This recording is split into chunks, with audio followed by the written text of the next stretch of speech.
So Google just held their big Android show before Google I/O, and honestly, some of the new stuff they showed off looks insane. New Android 17 features, new Android Auto updates, and AI literally everywhere. They also showed off their new category of laptops that they call the Googlebook, which is basically their AI first answer to the MacBook Neo. But the main thing everyone is talking about right now is Gemini Intelligence. And depending on who you ask, this is either the future of smartphones or the beginning of the biggest privacy nightmare that we've ever seen on a phone. And after watching the demos myself, I genuinely do not know what to think because some of this stuff looks unbelievably useful, but at the same time, there's a point where your phone stops feeling like a tool and starts feeling like it knows way too much about you. So in this video, I want to talk about what Google actually announced, why 99% of the internet is freaking out, and whether or not Gemini Intelligence is absolutely revolutionary or it will just be kind of useless and you might just turn it off. One of the biggest themes of the show this year was AI becoming less of a chatbot and more of an actual agent. Google basically wants Gemini to become the new intelligence system behind everything. They aren't just replacing Android, they're giving it a brain, and that's where things start getting weird. See, Gemini Intelligence isn't just like, hey Gemini, what's the weather? No, like this thing can completely understand what is on your screen in real time. It's using a system called Magic Q to see context across apps.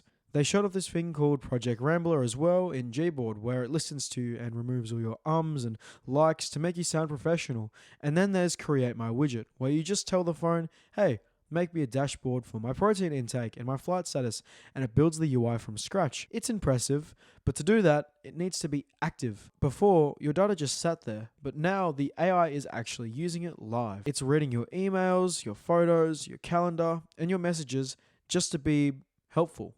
And that is where the first nightmare starts. One of the demos Google showed off, and I'm sure you've seen the clips, is where someone sent a concert poster in a message and talked to their friend about it. Gemini pops up and basically says, hey, I see that poster, tickets are available. Do you want me to grab them? And apparently, in one tap, it just buys the tickets for you and your friend. Now, I'm sorry, but there is no way I'm believing that until I see it. Because surely there has to be another confirmation step in there.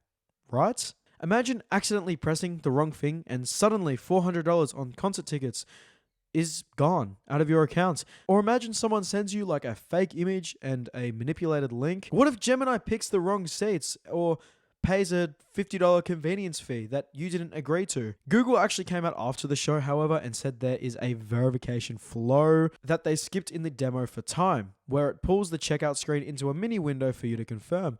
But that's the thing. If they have to skip steps to make it look magical, then maybe it's not really ready. Like, I don't know if it's ready for the real world yet, you know? Look, I won't believe it's that seamless until I have it in my hand. Sometimes friction exists for a reason. Sometimes the extra confirmation buttons are good. Like, hey, you want to buy these tickets? Do you actually want to buy them for both you and your friend? Or just your friend? Do you want to go on the floor? Or do you want seating? This, that. Because humans make mistakes. And AI definitely makes mistakes. And when your AI starts acting on your behalf, those mistakes can become real-world problems. Another thing people are talking about is the trust gap. Google says a lot of this is happening on device through their private compute core. They even announced security upgrades like live threat detection that scans apps for risk of behavior in time. And to be fair, that sounds great, but I think the bigger conversation is trust.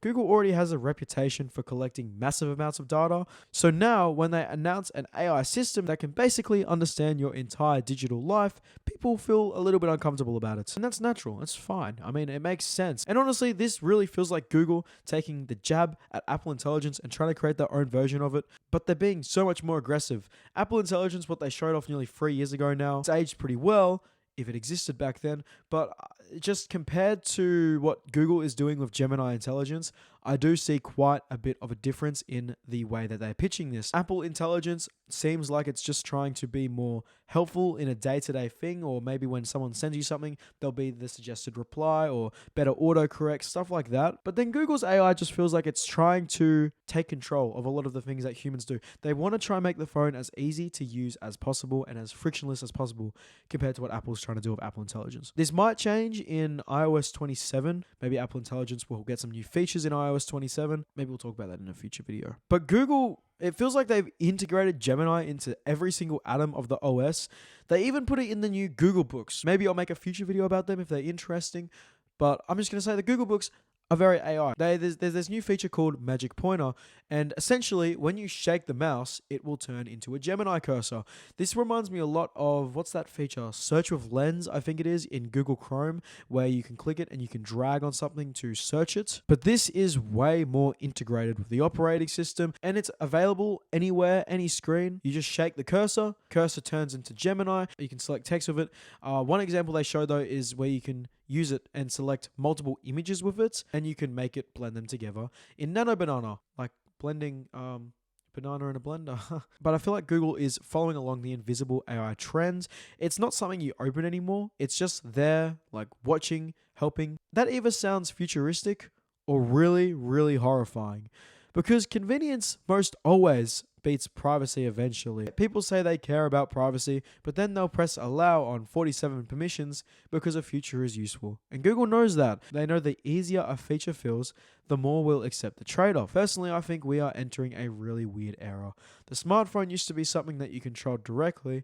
Now companies want phones that think for you. Maybe in 5 years we'll look back and wonder how we ever lived without AI assistance, or maybe we gave those companies way too much access way too much quickly. But right now, I'm somewhere in the middle. I'm excited, but I'm also a bit skeptical. I feel both at the same time that something like this exists. I want you guys to let me know what you think though. Would you allow Gemini to have access to every message, every email, every picture, every calendar event, everything on your phone to make your life a little more convenient? Would you actually trust Gemini to buy things for you? If one day in the future you say, Gemini, can you make me a whole trip to France, and it pops up and it's like, yep, press to confirm, but I'll buy this hotel, I found this nice flight price, and I found these nice locations, I'll save it all in your notes app, just press checkout. Would you trust that? Because I really want to know, because there's a lot of mixed opinions. And also, is it really just a one-tap ticket? We'll see. This stuff is going to roll out slowly over the next year, so stay tuned for that. I'm thinking of possibly at one point, if my YouTube does well, getting a Google Pixel phone when this stuff does fully roll out, and testing it out a bit, but we'll see how that goes. But let me know what you guys think about it. Thanks for tuning in, and I'll see you on the next one.